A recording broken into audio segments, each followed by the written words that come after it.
মাঝে মাঝে আমরা ভাবি যে আমার কাছের একজন বন্ধু বিদেশে চলে গেল আমাকে না বলে। একসাথে কত ঘোরাঘুরি, কত আড্ডা, ইভেন অনেকে তো বিয়েও করে ফেলে, বলে না।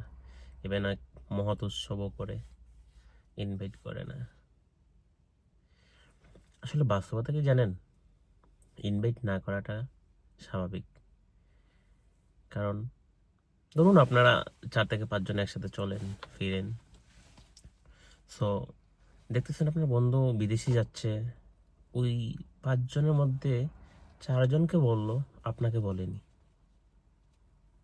আপনি কি গেস করতে পারছেন কোন কারণে আপনাকে বলেনি? আসলে আপনি ওই প্রায়োরিটি লিস্টে ছিলেনই না কখনো, শুধু তাদের চলার সাথেই ছিলেন।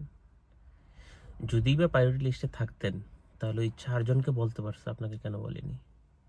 ইভেন অনেকেই তো বিয়েটি করে ফেলে, দেন অনেক মহোৎসব আয়োজনও করে, আপনাকে ইনভাইট করে না। কারণ কি? আপনি তার কাছে কখনোই তেমন কোনো গুরুত্বপূর্ণ ব্যক্তিই ছিলেন না। আর যদিই থাকতেন, আপনাকে কেন ইনভাইট করবে না? হ্যাঁ, সেখানে অনেক কারণ দেখাতে পারে, অনেক কিছু বলতে পারে। দিন শেষে কি ওই 4জন ব্যক্তিকে করতে পারছে ইনভাইট, আপনাকে করেনি। তার মানেই আপনি তার কাছে কোনো গুরুত্বপূর্ণ ব্যক্তিই ছিলেন না, কখনোই ছিলেন না। এটাই বাস্তবতা। নিজেকে মানিয়ে নিন, পৃথিবী আপনার জন্য সহজ হয়ে যাবে।